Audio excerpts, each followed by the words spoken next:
నమ్ముకొనుట కంటే యెహోవాను ఆశ్రయించిన నరుడు ధన్యుడు. హల్లెలూయా. దేవునికి స్తోత్రం. దేవునికి స్తోత్రం. దావీదు అంటున్నాడు, నాకు కలిగిన భయములన్నిటిలో నుండి ఆయన నన్ను విడిపించెను. హల్లెలూయా. దేవునికి స్తోత్రం. దేవునికి స్తోత్రం. ఓ దావీదు, నీకెందుకయ్యా ఇన్ని భయాలు?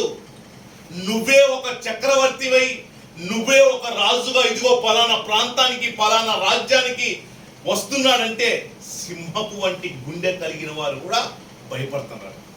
ఎలాంటి గుండె? మానవ లాంటి గుండె కాదు, సింహపు వంటి గుండె కలిగిన వారు కూడా దావీదు వస్తుందంటే భయపడేటటువంటి పరిస్థితిలో ఉంటే దావీదుకే భయం ఉందంట. చూసారా? నాకు కలిగిన భయములన్నిటిలో నుంచి నా దేవుడు నన్ను నడిపించెను. హల్లెలూయా. దేవునికి స్తోత్రం. ఈ రోజు ఈ యొక్క వాక్య భాగంలో నుంచి మనం పట్టుకోవాల్సిన మాట, మనం నేర్చుకోవాల్సిన మాట ఏంటంటే, మన మార్గాలు ఏ వ్యక్తికి అప్పగించకూడదు. మన మార్గాలు, మన ప్రయాణం, మన ఆలోచనలు ఏ వ్యక్తితో కూడా షేర్ చేసుకోకుండా ప్రభు సన్నిధానంలో మోకరించి, ప్రభువా ఇగో ఇది నేను చేయాలనుకుంటున్నాను నాయన, మీ చిత్తం ఏంటి ప్రభు అని అడగాలి. హల్లెలూయా. దేవునికి స్తోత్రం. దేవునికి స్తోత్రం. దావీదు దేవుణ్ణి అడగకుండానే సర్వ సమాజాన్ని లెక్కేశాడు. దావీదు దేవుణ్ణి అడగకుండానే కొన్ని పనులు చేశాడు. దాని వల్లనే యుద్ధం ప్రారంభమైంది. హల్లెలూయా. దేవునికి స్తోత్రం. దేవుని చిత్తాన్ని కనుక అడుగుంటే ఆ యుద్ధం వచ్చేది కాదు, ఆ యొక్క భయాలు కలిగేవి కావు. ఈ రోజు మన కుటుంబాలలో కూడా కొన్ని ఎంత ప్రార్థన చేస్తున్నా, ఎంత ఉపవాసం ఉంటున్నా, ఎంత కన్నీరు గాలుస్తున్నా కొన్ని పరిస్థితులు మనల్ని వేదనకి గురి చేస్తూ ఉంటాయి. కారణం ఏంటంటే మన మార్గాన్ని ఆయనకి అప్పగించుకోకపోవటమే. అర్థమైందండి? అప్పగించుకున్న వారి జీవితం ఎలా ఉంటుందంటే, వారు ఎక్కడికెళ్ళినా జయమే, వారు ఎక్కడ కాలు పెట్టినా జయమే, వారు ఏ మాట మాట్లాడుతున్నా జయమే. అలాంటి జీవితాలు బైబిల్లో ఉన్నాయి. వాళ్ళని ముందు పెట్టి ప్రభు ఈరోజు మనతో మాట్లాడుతున్నమాట, నీ మార్గాలు నాకు అప్పగించు. దేని యందు సంతోషం లేదు కానీ యెహోవాను బట్టే సంతోషము. హల్లెలూయా. దేవునికి స్తోత్రం. దేవునికి స్తోత్రం. అందుకోసమే యేషయా భక్తుడు రాశాడు ఏమని, ఎవని మనస్సు నీ మీద ఆనుకుంటుందో. చూచారా? ఎవని మనస్సు పలానా చెప్పట్లేదు, వారు ఎవరైనా కావచ్చు, కానీ ఇక్కడ అంశం ఏంటంటే ఆనుకోవాలి. హల్లెలూయా. ఎవరి మీద ఆనుకోవాలి? దేవుని మీద ఆనుకోవాలి. దేవుణ్ణి అడగాలి, దేవుని యొద్ద నుంచి పొందుకోవాలి. అందుకోసం ఇక్కడ ఏమంటాడంటే, ఎవని మనస్సు నీ మీద ఆనుకుంటుందో వానిని పూర్ణ శాంతి. హల్లెలూయా. ప్రభు ఇచ్చేటటువంటి శాంతి సగం ఉండదు. మనం చేస్తాం సగం భక్తి. పండగ వస్తే ఒక భక్తి, పండగ పోయిన తర్వాత ఒక భక్తి, పెళ్ళి ఉంటే ఒక భక్తి, పెళ్ళిలో లేకపోతే. అర్థమైందా? హాస్పిటల్లో ఒక ఆమె ఉంది, ఆమె ఏదైనా ఫంక్షన్ అంటే మేము గుర్తుపడతాం, ఆమెను స్టాఫ్ ఎవరు గుర్తుపట్టదు. ఆమె అంటే అంత ఇంట్రెస్ట్ ఆమెకి, ఆమె మేకప్ అన్నీ అట్లా. తర్వాత మళ్ళీ మామూలే. చూడండి, అంటే పరిస్థితిని బట్టి మారిపోతుంది, పరిస్థితిని బట్టి మారిపోతుంది. అట్లా మనం అలా ఉండకూడదు అనేది వాక్యం. హల్లెలూయా. కొత్త పద్ధతులు మనకి గిట్టవు. మనం ఎక్కడుండాలంటే పురాతనమైన మార్గాలలో నిలబడి చూడాలి. హల్లెలూయా. మన పితరులు వేసినటువంటి పునాది మీదనే కట్టబడాలి. ఆది అపోస్తులు వేసినటువంటి పునాది మీదనే మనం నిర్మించుకోవాలి. హల్లెలూయా. దేవునికి స్తోత్రం. దేవునికి స్తోత్రం. ఇదిగో ప్రభు వాక్యం సెలవిస్తుంది ఏమనంటే, ఎవని మనస్సు నీ మీద ఆనుకుంటుందో, ఎవని మనస్సు నీ మీద ఆధారపడుతుందో, ఎవని మనసు నీ కొరకు ప్రాధేయపడుతుందో, ఎవని మనసు ప్రభువాని చేతులెత్తుతుందో వానికి మాత్రమే నేను పూర్ణ శాంతిని కలుగజేస్తాను అంటున్నాడు. ఎవరికి పడితే వారికి దొరకదు శాంతి. వచ్చిన వాళ్ళందరికీ కూడా విశ్రాంతి దొరకదు. ఎవరికి విశ్రాంతి దొరుకుతుందంటే ఆయన మీద ఆనుకునే వారికి. హల్లెలూయా. ప్రభువా నా వలన ఏది కాదు నాయన, సమస్తమును జరిగించువాడు మీరే ప్రభువా. ఏదైనా మీ చిత్తమే నా ఎడల జరిగించండి నాయన, మీ చిత్తమే నా కుటుంబంలో జరిగించండి ప్రభువా, మీ చిత్తమే నా పిల్లల జీవితంలో జరిగించండి నాయన, మీ చిత్తమే నా పిల్లల వివాహాలలో జరిగించండి ప్రభువా అని సంపూర్ణంగా ఎవరైతే ప్రభుకి అప్పగించుకుంటారో చూసారా, మన మార్గాలను ఆయనకు అప్పగించుకోవాలి. నువ్వు నడిచే మార్గంలో ఏ ప్రమాదం ఉందో నీకు తెలియదు. నువ్వు వెళ్తున్నటువంటి ఆ దారిలో ఏ దుష్టుడు పంచుకొని ఉన్నాడో నీకు తెలియదు. అందుకోసమే మన మార్గాలన్నీ ఆయనకు అప్పగించుకుంటే, మన యొక్క జీవితం అంతా ఆయనకి అప్పగించుకుంటే, ఆయనకు అప్పగించుకున్న జీవితాలు కొన్ని ఉన్నాయి లేఖనాలలో. ఆ జీవితాలు ప్రపంచంలో ఉన్నత శిఖరాల మీద నిలబెట్టాడు. ఆమేన్, హల్లెలూయా, దేవునికి స్తోత్రం, హల్లెలూయా. ఆ వ్యక్తులు చూడడానికి సమాజము వెలివేయబడిన స్థితిలో ఉన్నవారే వాళ్ళు. ఈ లోకపరంగా ఎలాంటి అర్హతలు లేని వారు వాళ్ళు.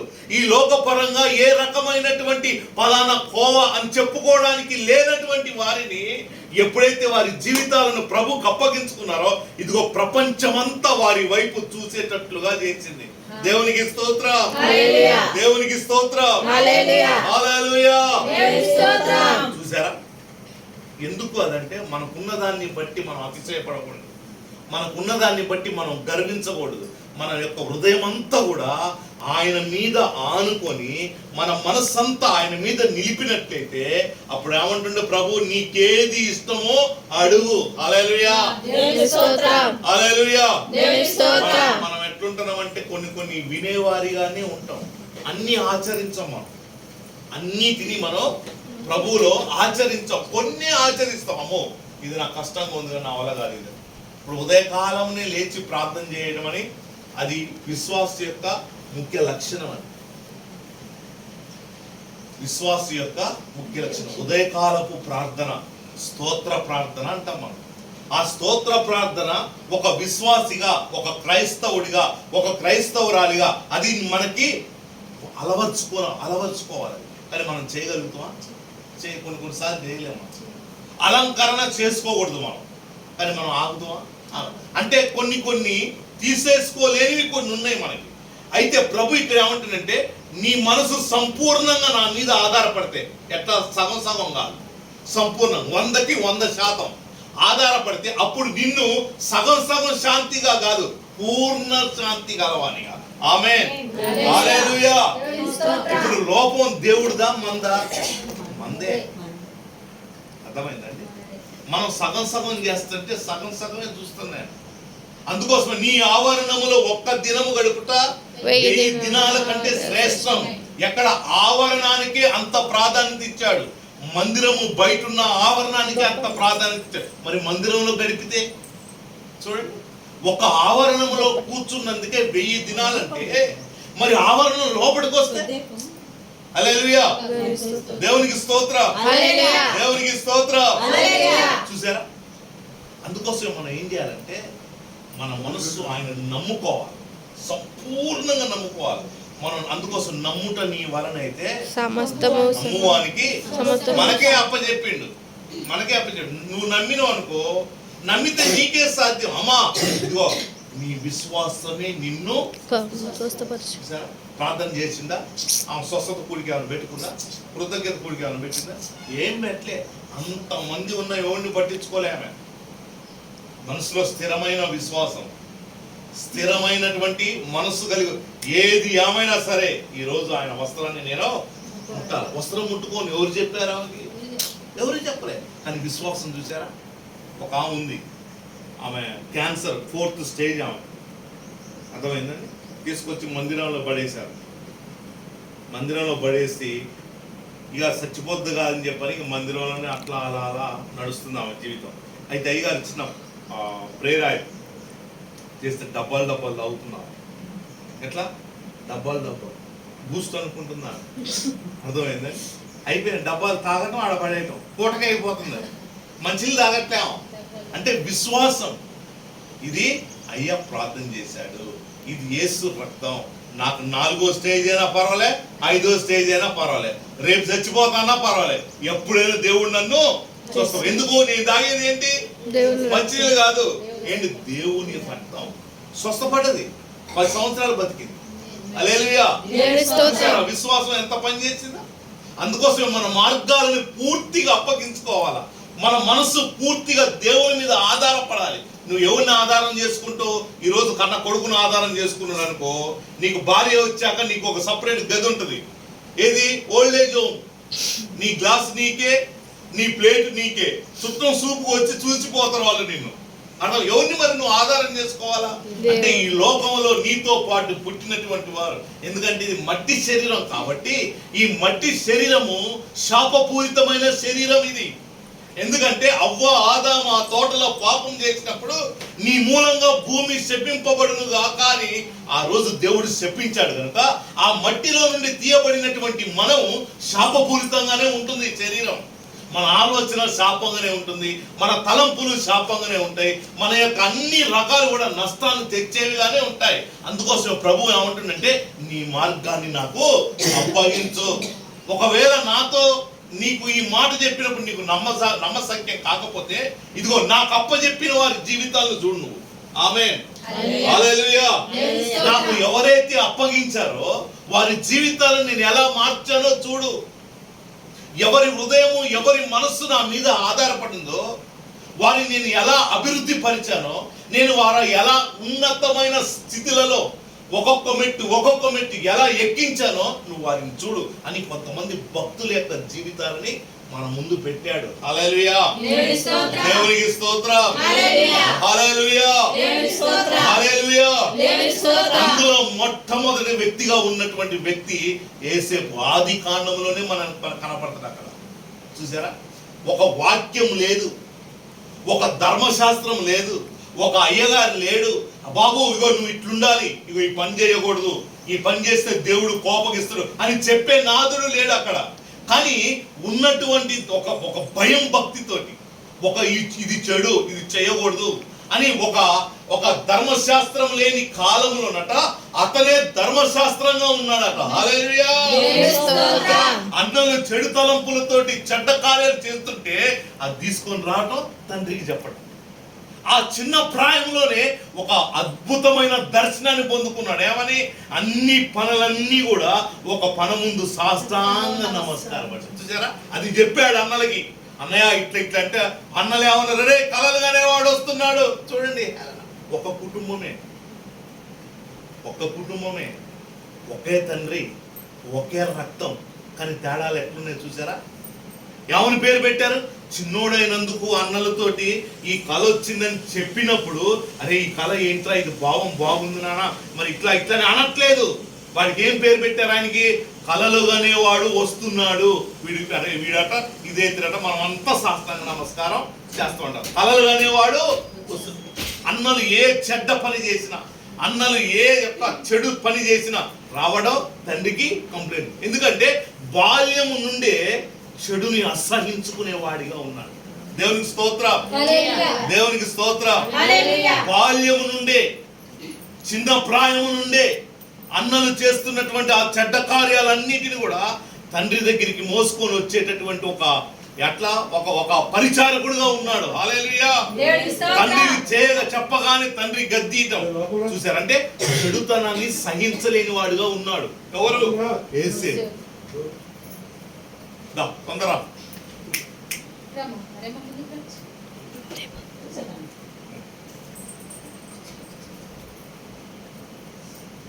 చెడుతనాన్ని అసహించుకునేవాడిగా బాల్యం నుంచే ఉన్నాడు. అదంతా రాను పెరిగి అన్నలకి పగ పెంచుకునే స్థాయికి వెళ్ళిపోయింది. ఎక్కడ వదిలిపెట్టారు? ఒక గుంటలో వేశారు. ఆ గుంటలో వేసినటువంటి వ్యక్తి, మనుషులే మనల్ని ఎట్లా ఆలోచిస్తారు? గుంటలో వేయాలని ఆలోచిస్తారు. కానీ దేవుడు ఆ గుంటలో నుండి లేపి ఐగుప్తు సామ్రాజ్యానికి ప్రధానమంత్రిగా చేశాడు. హల్లెలూయా. చూడండి దేవుడు ఆలోచనలు ఎలా ఉన్నాయో. సొంత తోడబుట్టినటువంటి అన్నల చేత హింసించబడి కొట్టబడి ఆ గుంటలో వేయబడితే దేవుని యొక్క ఉద్దేశం చూడండి.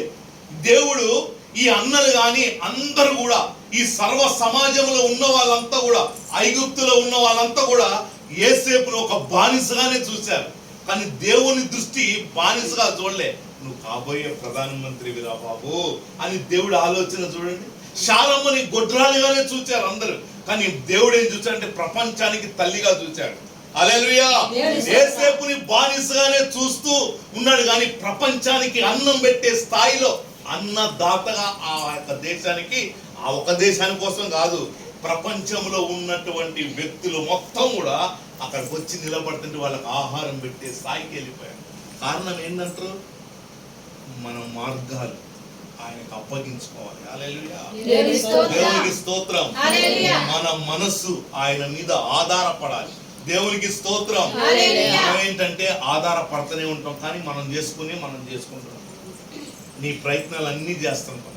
నువ్వు ఆలోచించి ఏం చేస్తావు? ఎవడు ఆలోచించి తెల్లని వెంట్రుకలను నల్లగా చేసుకోగలడు? ఎవడు ఆలోచించి జానుడిని మూరెడు చేసుకోగలడు? నీ ఆలోచన వల్ల ఏం జరగదు. నీకు బీపీ పెరుగుద్ది అంతే. 40 mg/80 mg వస్తుంది, అది ప్రమోషన్. నీకు ఈ ప్రమోషన్ కాస్త ఆపరేషన్ థియేటర్లో సన్మానం జరుగుతుంది. అర్థమైందండి? నీ ఆలోచనలు. కానీ ప్రభుకు అప్పగించిన అనుకో, రెప్పపాటులో జీవితాన్ని మార్చగలిగిన దేవుడు. ఆయన పేరే తారుమారు చేయగలిగిన దేవుడు. హల్లెలూయా, దేవునికి స్తోత్రం. చేయని తప్పుకి 7 సంవత్సరాలు జైల్లో ఉన్నాడు యేసేపు. ఒక్క మాట మాట్లాడలే. అయ్యా నాదేం లేదు అని తిరగబడలే. మనం ఏదో ఒక మాట, 10 మాటలు ఏదో ఒక మాట నువ్వు అనుంటావు, ఆ మాట వాళ్ళు చెప్తున్నారు, దాన్ని ఎట్లా అదరపడతాం? మనం జడ్జి, మనకు నల్లకోటే లేదు. అర్థమైందా? మనకు ఆ డ్రెస్సే లేదు. మనం అదరగొట్టే ఆదరింపు జడ్జి కూడా నిజమే కాబోలేము అనుకుంటాడు. అంటే అంత డిమాండ్ ఉంటుంది మనం. చూసారా, మన నోరు. అందుకోసమే ఊరు మంచిది కావాలంటే ఫస్ట్ ఏం మంచిది కావాలా? నోరు. ఒక నాలుగుకి ఊరిని కట్టారండి.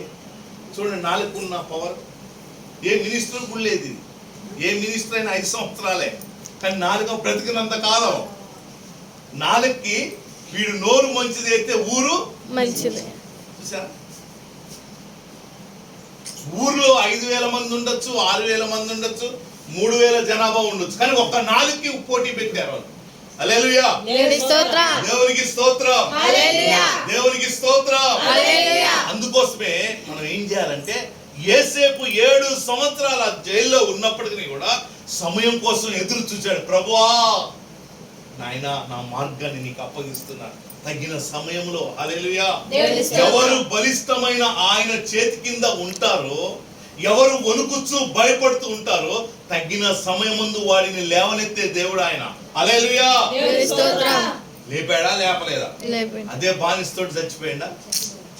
మన యొక్క ఆరంభం చాలా కష్టాలతోటి, నష్టాలతోటి, కన్నీటితో ఉండొచ్చు, కానీ మన ముగింపు మహా ఆనందంగా ఉంటుంది. హల్లెలూయా, దేవునికి స్తోత్రం. కష్టాలతోటి, నష్టాలతోటి, కన్నీటితో ప్రారంభమైన పరిచర్యలు కానీ, ఎందుకంటే పరిచర్య కన్నీటితో కట్టబడాలి, పరిచర్య వేదంతో కట్టబడాలి. పరిచర్యలు కానీ ఏదైతే నువ్వు కన్నీటితో, అందుకోసం వాక్యం ఉంది, కన్నీటితో విత్తువాడు సంతోషముగా పంట పోయాను. హల్లెలూయా, దేవునికి స్తోత్రం. నువ్వు ఏదైతే విత్తుతావో, నువ్వు ఏదైతే ప్రభు సన్నిధానంలో కన్నీటితోటి ఆ విత్తనాన్ని విత్తుతూ ఉంటావో, అది మహాభివృద్ధిలోనికి వచ్చి ఒకానొక సమయంలో ఆనందముతో ఆ పంటను కోస్తావు. హల్లెలూయా, దేవునికి స్తోత్రం. దేవునికి స్తోత్రం. ఒకానొక దినం వచ్చేసింది, ప్రభువా నన్ను జ్ఞాపకం చేసుకో ప్రభువా అని ఆ జైల్లో ఉండి ప్రార్థన చేస్తుండే. ఎవరు? యేసేపు. ఒకానొక దినం వచ్చింది. ఆ దినం రాజుకు కళ, అదంతా తెలుసుగా మనకి. రాజుకు కళ వచ్చింది. ఆ కళ భావం ఎవరు చెప్పట్లేదు. ప్రభు ఇచ్చిన కళ ప్రభు యొక్క సేవకులకే బయలుపరిచాడు. ఎవరికి ఎందుకు చెప్తుంది? ఈ కళ వచ్చిందే యేసేపు కోసం. అర్థమైందా? ఏంటండి, ఈ కళ వచ్చిందే యేసేపు కోసం. సో ఆ యొక్క యేసేపు కోసం వచ్చినప్పుడు యేసేపుని తీసుకురాగానే యేసేపును గుర్చినటువంటి మాట మాట్లాడుతున్నాడు ఫరో. ఏమని? ఇలాంటి దేవతల ఆత్మ, దేవదూతల ఆత్మ కలిగిన వాడిని మనం కనుగొనగలమా? హల్లెలూయా. వస్త్రం మారిపోయింది. హల్లెలూయా. రాజు ధరించవలసిన వస్త్రాలతో అలంకరించారు. దేవునికి స్తోత్రం. దేవునికి స్తోత్రం. మన యొక్క శ్రమలు ఏదైతే ఉన్నాయో, ఆ శ్రమలన్నీ కూడా కొంతకాలం వరకే, జీవితకాలం అంతా ఉండవయి. ఈ శ్రమలు అనుభవిస్తున్న కాలం నమ్మకంగా ఉంటే ఆ శ్రమలకు కలగబో బహుమానం ఎంతో గొప్పది. హల్లెలూయా, దేవునికి స్తోత్రం. దేవునికి స్తోత్రం.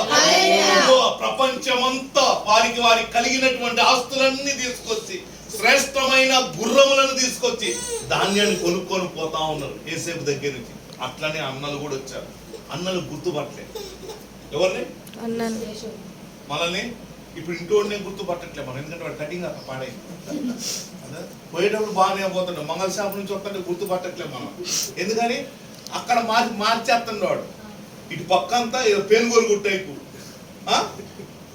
చూసారా, మనం కూడా గద్దీయట్లే. అందుకోసం యవనస్తులైన పిల్లలు కలిగినటువంటి మనం ఏం చేయాలంటే ఒక క్రమం ఉండాలి మనకి. అర్థమైందా? ఈ మధ్య ఏందో సినిమాలు చూసి కుక్కర్ రోగం వచ్చిన వాడికి కాళ్ళు చేతులు వంకర పోతుంది, కానీ వీడు మంచుకున్నా పోతనే మెడ తిరిగిపోతుంది. అట్లాంటి పోగడలు మన పొద్దురా బాబు అని చెప్పాలి మనం. ఎందుకంటే మనం ఎవరిని మాదిరి పెట్టుకోవాలంటే పలానా సినిమాలో తెలిసినోడిని కాదు. మనం కూడా క్రిస్టమస్లకు పోయి ఏమనంటాం, ఆ సినిమా పేరు చెప్తే తింటారు వాళ్ళు చీర. చూసారా? అట్లా కాకుండా మన యవనస్తులైన పిల్లలకు మనం ఏం చెప్పాలంటే ఒక ఎస్తేర్ని, ఒక రూతుని, మగపిల్లలుంటే ఒక సమయల్ని, ఒక దావీదుని, వీళ్ళని ముందు పెట్టాలా. హల్లెలూయా, దేవునికి స్తోత్రం, దేవునికి స్తోత్రం. అలా మనం విత్తనం వేస్తా ఉంటే వాళ్ళ హృదయంలో అది ఒక వృక్షంగా మారుతుంది. దేవునికి స్తోత్రం, హల్లెలూయా. చూడండి, అన్నలు వచ్చి నిలబడ్డారు. నిలబడ్డప్పుడు ఏమంటారు అన్నలు చూశారు, అన్నలు గుర్తుపట్టలేదు. యేసేపు కూడా చూశాడు, కానీ అక్కడ ఒక చక్కని వాక్యం ఉంది, ఏడవడానికి స్థలం వెతికాడంట. చూసాడా?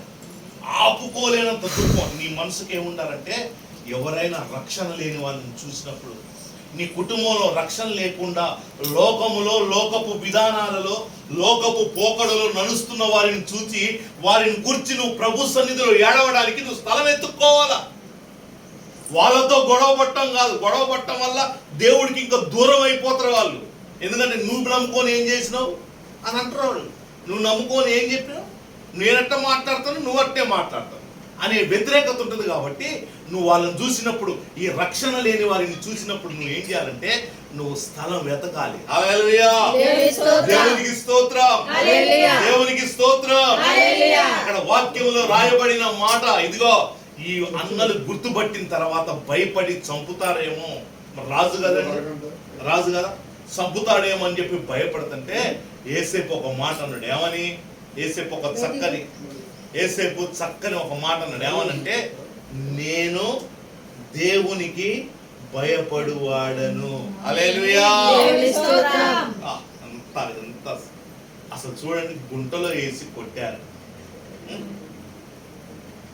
తండ్రి దగ్గర ఉన్న దగ్గర నుంచి అవమానాలే. ఎంత గాయపెట్టారు అవన్నీ ఉన్నాయి మనసులో. దేవుని పిల్లలమైన మనకి ఎవరి మీద పగలుండకూడదు. సర్లే విడిగా ఎప్పుడు వాడితే ఉంటుంది అట్టయం. మొన్న ఈ మాట అన్నామనుకో, లూసిఫర్కి పెద్ద కుమార్తె ఉన్నావు. అర్థమైందా? ఎందుకంటే వాళ్ళ లక్షణమే అది. నువ్వు ఇక్కడికి వచ్చి కూర్చున్నంత మాత్రాన నువ్వు దేవుని బిడ్డవు కావు. అందరూ కూర్చుంటారు. గోధుమలతో పాటు గురుగులు కూడా పెరుగుతూనే ఉంటాయి.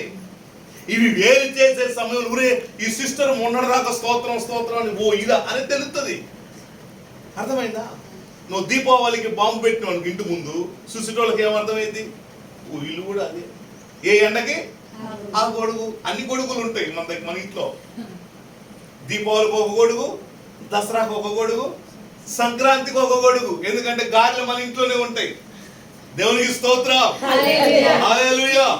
అందుకోసం మనం ఎట్లుండాలంటే, మన ప్రపంచమంతా ఒక దిక్కు నిలబడి, మనం ఒక్క దిక్కు ఉన్నా, మనం ఒక్క దిక్కున్నా ప్రభు వైపే ఉండాలి. హల్లెలూయా, దేవునికి స్తోత్రం. వాక్యము సెలవిస్తుంది, ఇదిగో నీ ప్రాణమును మాత్రమే చంపేవాడికి, ప్రాణం మాత్రమే తీవాడికి భయపడక, ప్రాణాన్ని, ఆత్మను, నీ శరీరాన్ని, ఆత్మను చంపగలిగిన వాడికి భయపడాలి. హల్లెలూయా, అర్థమైందా? ఈ ప్రాణం తీసేవాడికి ఆత్మ మీద ఏముండదు, అధికారం ఉండదు. కానీ దేవునికి ఆత్మ మీద, శరీరం మీద అధికారం ఉన్న ఆయనకు మనం భయపడాలి. హల్లెలూయా, దేవునికి స్తోత్రం, దేవునికి స్తోత్రం.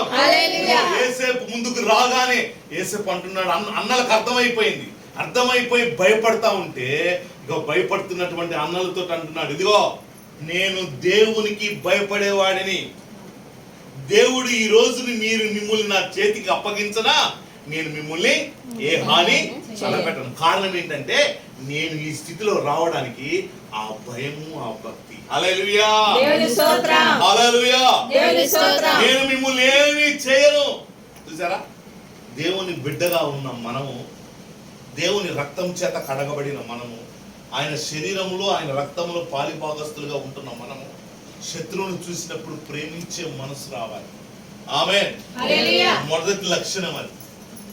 శత్రువును చూసినప్పుడు మనకి ప్రేమించే మనసు. మనలో పగ ఉండకూడదు, మనలో ద్వేషం ఉండకూడదు, మనలో వాళ్ళకు సంబంధించిన ఏ చెడు ఆలోచన మనలో ఉండకూడదు. హల్లెలూయా, దేవునికి స్తోత్రం.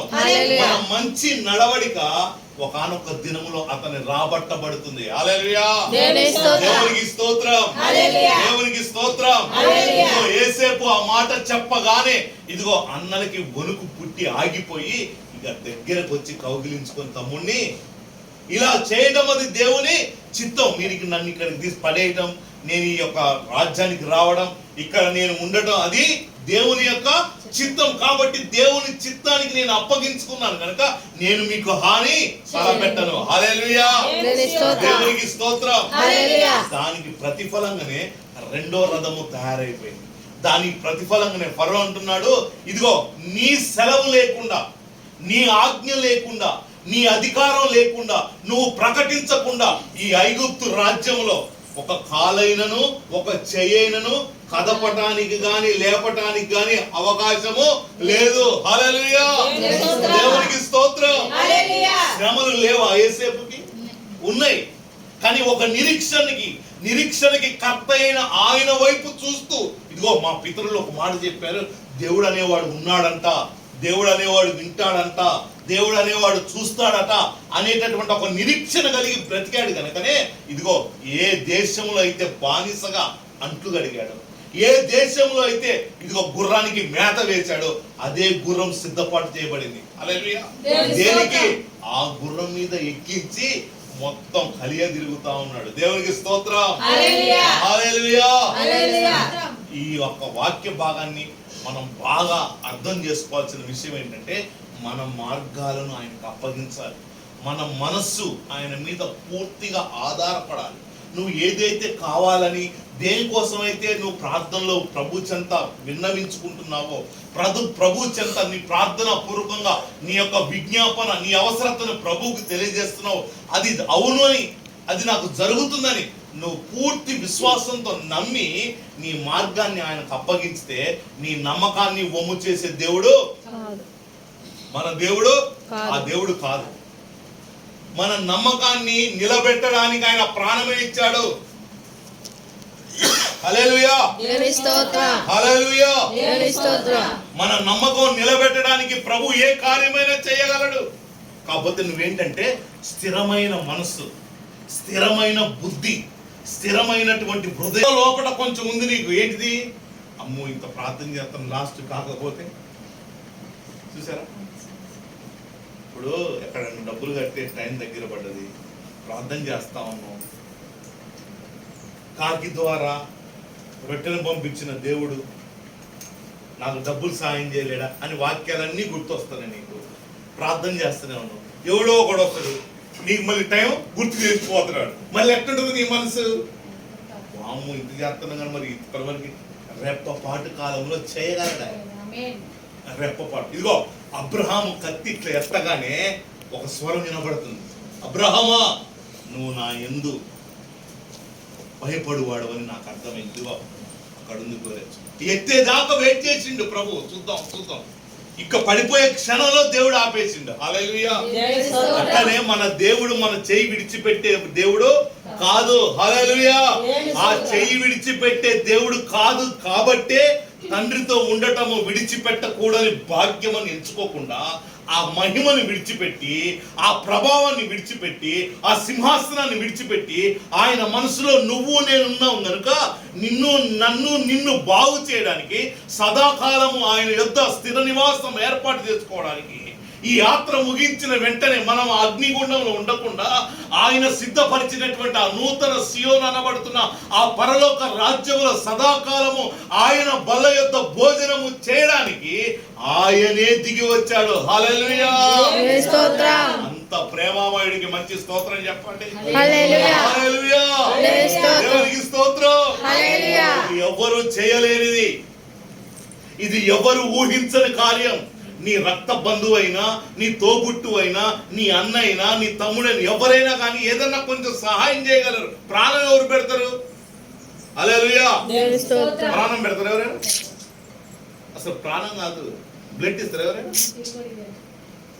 బ్లడ్ అనగానే వాడికి అప్పలే నాకు వీక్ ఉంది, నన్ను ఇస్తాను చూడు, నేను ఇంత డబ్బులు వీడియో చేయొచ్చుగా. అర్థమైంది అంటే తన దాకా వచ్చేసరికి ప్లేట్ మారిపోద్ది అక్కడ. కానీ మన దేవుడు అందుకోసం ఆయనకు ఒక పేరుంది, నిన్న నేడు రేపు ఏకరీతిగా నిరంతరం సర్వాంతర్యామి ఉన్న దేవుడు, నిరంతరం ఏకరీతి దేవుడు ఆయన. హల్లెలూయా, హల్లెలూయా. మొదటి ప్రేమ ఎలా ఉందో ఇప్పుడు అదే ప్రేమ. కానీ మన ప్రేమలే మారిపోతుంటాయి సంబంధాల దగ్గర, అర్థమైందా, బంధువుల దగ్గర, ఫంక్షన్ల దగ్గర, మీటింగుల దగ్గర, ఈ ఎంఆర్ఓ ఇచ్చేటటువంటి ఆ ప్లాట్ల దగ్గర. చూసారా, కళ్ళతో చూస్తుంటాం ఇవన్నీ. అందుకోసం మనం ఏం చేయాలంటే ఇది కాదు మనం చూడాల్సింది.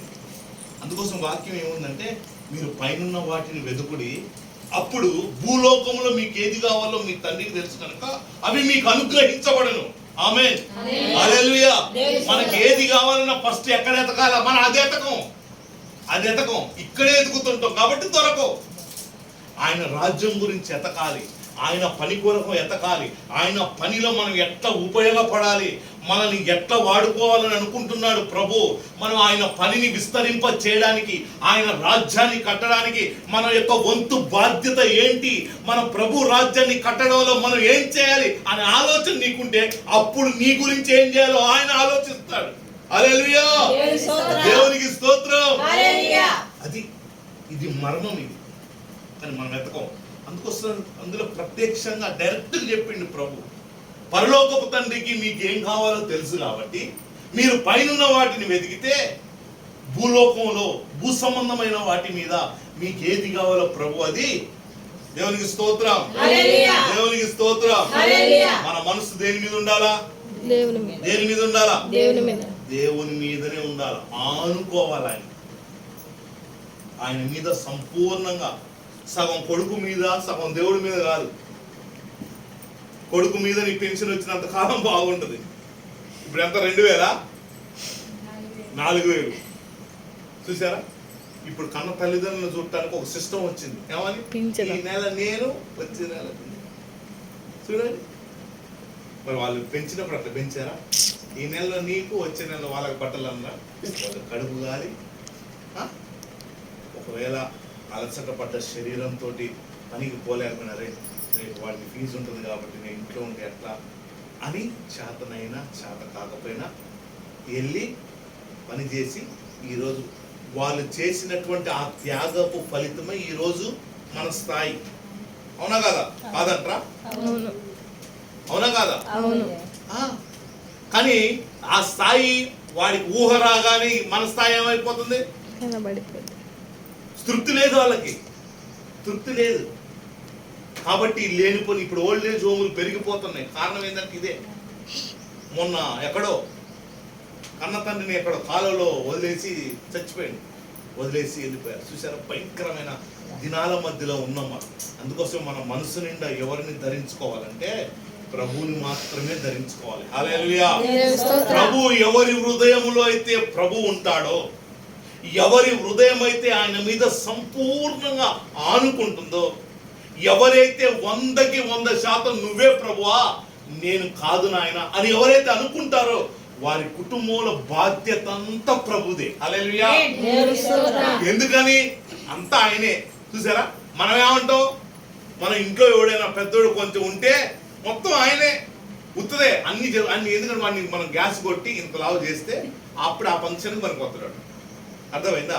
కానీ మనం ఏం చేస్తామంటే, మనం దేవుని నమ్ముకున్న బిడ్డలం గనక, దేవుని యొక్క మార్గంలో మనం నడిచేవారు గనక మన మార్గాలన్నీ ఆయనకు అప్పగించాలి. హల్లెలూయా. నువ్వు యెహోవాని నమ్ముకొనుము, యెహోవాను బట్టి సంతోషించుము. హల్లెలూయా. అందుకోసమే వాక్యం సెలవిస్తుంది. అపోస్తలుడైన పౌలు అంటున్నాడు ఏమనంటే, ఆనందించుడి ప్రభునందు ఆనందించుడి. మరలా చెప్పుదును, ప్రభునందు ఆనందించుడి. హల్లెలూయా. మన ఆనందం, మన సంతోషం అంతా ఆయనలోనే ఉంది. అర్థమైంది? ఎవరైతే ప్రభుని పూర్ణ మనసుతో అంగీకరిస్తారో, ఎవరైతే ప్రభుని పూర్ణ హృదయంతో సేవిస్తారో, ఎవరైతే ప్రభుని ప్రభువా నా సమస్తము నీవే నాయనా అని మొదటి స్థానం ప్రభువుకి ఇస్తారో, వారి హృదయం అంతా కూడా ఆనందమయమే. హల్లెలూయా. అందుకోసమే వాక్యములో ఉంది మాట, రాత్రి వేళ దుఃఖము కలిగినను మరుసటి దినమునికి అది సంతోషంగా మారుతుంది. హల్లెలూయా. ఎవరికి లేదే ఆ భాగ్యం? నేను కూడా పిచ్చి టెన్షన్లో ఉన్నా మొన్నదాకా. పోయిన ఈ వారం కూడా ఇక టెన్షన్ తోటే కూర్చున్నా నేను. అర్థమైందా? 4 రోజులు ఉపవాసం ఉన్నా నేను ఆ బాధ కోసం. అతను ఎవరికి చెప్పుకుంటే ఎవరు తీరుతారు? చెప్పుకుంటే అలసైపోతాం, చెప్పుకుంటే అపహాస్య పాలైపోతాం. ఓ వీడు కూడా అని అనుకుంటారు, నువ్వైనా నేనైనా. కానీ మన యొక్క కన్నీరంతా ఎవరి దగ్గరగా విడవాలంటే మనుషుడి దగ్గర కాదు, నీ దోస్తాని దగ్గర కాదు, దేవుని యొక్క పాద సన్నిధిలో ఆ ఒక్కొక్క బొట్టు విడిస్తే ఆయనకి మన మీద ఎంత ఇంట్రెస్ట్ అంటే, మన మీద ఎంత ప్రేమ అంటే, ఆ రాలిపడ్డ కన్నీరు కూడా దాచిపెడతాడు దేవుడు. చూడండి ఎంత వీడేంద్ర ఊరికి ఏడుపు కొట్టాడు అని అంటారు కొంత సందర్భం. కానీ ప్రభు అట్ట అనట్లేదు. మన కన్నీరు ఎంతైతే కారుస్తామో, ఇదిగో ఒక బాటిల్ పెట్టి అక్కడ, ఇగో ఈ బుడ్డి పలానా వ్యక్తి కన్నీరు అని ప్రభు జ్ఞాపకార్థంగా పెట్టుకుంటున్నాడు అక్కడ. అంటే మన మీద ఎంత ఇంట్రెస్ట్ ఉంది ఆయనకి. నువ్వు చిన్న మాట అంటే ఏడుస్తావు, చిన్న మాట అంటే దుఃఖపడతావు, కానీ నీ కలిగినటువంటి వేదనను బట్టి, బాధను బట్టి, ఆ మూలుగులను బట్టి, ఆ నలుగులను బట్టి నువ్వు ప్రభు పాదసనిలో ఆ కన్నీరు విడిస్తే నీకెంత నెమ్మది. హల్లెలూయా. అందుకోసమే మనకి కలిగిన ఎవ్వరికి చెప్పకూడదు. మన పైకి ఎట్లుండాలంటే, అబ్బా వీడికి అసలు బాధలే లేవురా, ఎంత బాగుంది, ఆ దానిని బట్టి నమ్ముకోవాలి వాళ్ళు దేవుణ్ణి. నువ్వు కూడా వాళ్ళలాగా వాడు చెప్పంగా ఈడే చెప్పిండు మందేముందని నువ్వు కూడా ఇప్పినావు అనుకో, వాడు మంచిగా నేను ఉతికేసి గంజి పెట్టి ఆరేస్తారు అవతల. అర్థమైందా? ఇక రాడు ప్రార్థనకి, ఇది ఈడి దగ్గర కూడా అదే ఉందని. అర్థమైందా? అందుకోసం నీకు ఏ ప్రార్థన ఉండాలి తెలుసా? సంఘ ప్రార్థన ఉండాలి, కుటుంబ ప్రార్థన ఉండాలి, విజ్ఞాపన ప్రార్థన ఉండాలి, స్తోత్ర ప్రార్థన ఉండాలి.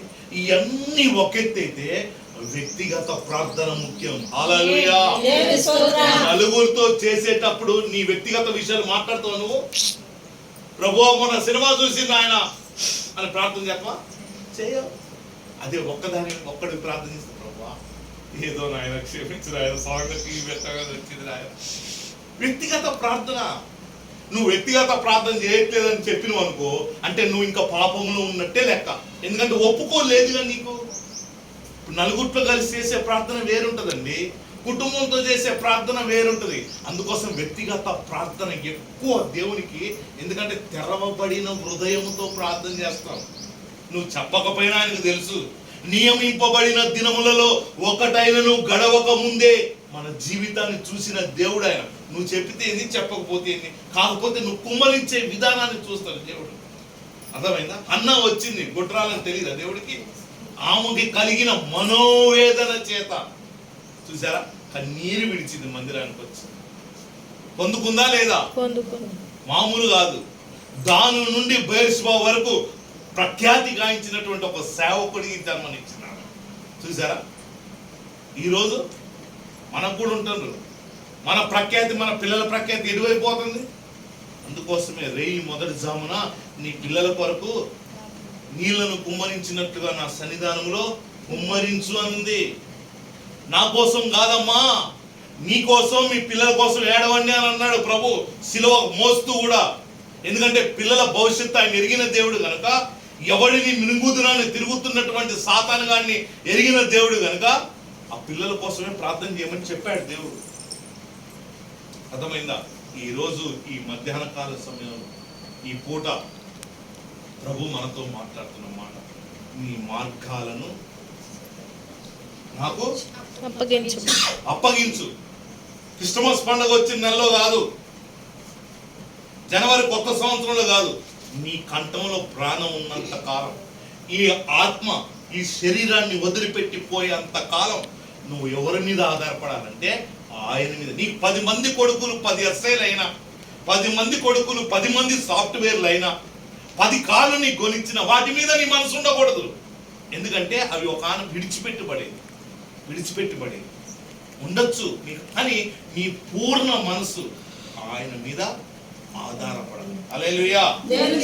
నీకు పూర్ణ శాంతి నీకు కలగాలంటే నీకు ఎంత ఆర్థికంగా ఎన్ని చిక్కుముడులు ఉన్నా, ఆర్థికంగా నీ మనసు అతలాకుతలం అవుతున్నా, ఆర్థికంగా లేక అనారోగ్యంగా, లేకపోతే కుటుంబ పరిస్థితులు, లేక భర్త వైపు నుంచి, లేక భార్య వైపు నుంచి, పిల్లల వైపు నుంచి ఎన్ని గజిబిజి నీ యొక్క మైండ్ లో ఉన్నా, నువ్వు అవన్నీ కూడా ఆయనకు అప్పగిస్తే, నీ మార్గమును ఆయనకు అప్పగింపుము, అప్పుడు నీకు నెమ్మది. హల్లెలూయా. పూర్ణ శాంతి గలవానిగా ప్రభు నిన్ను మార్చగలడు ఆయన. దేవునికి స్తోత్రం. హల్లెలూయా. ప్రభు ఈ మాటలు మన హృదయంలో ఫలభరితంగా మార్చును గాక. అందరం లేచి నిలబడదాం ఒకసారి.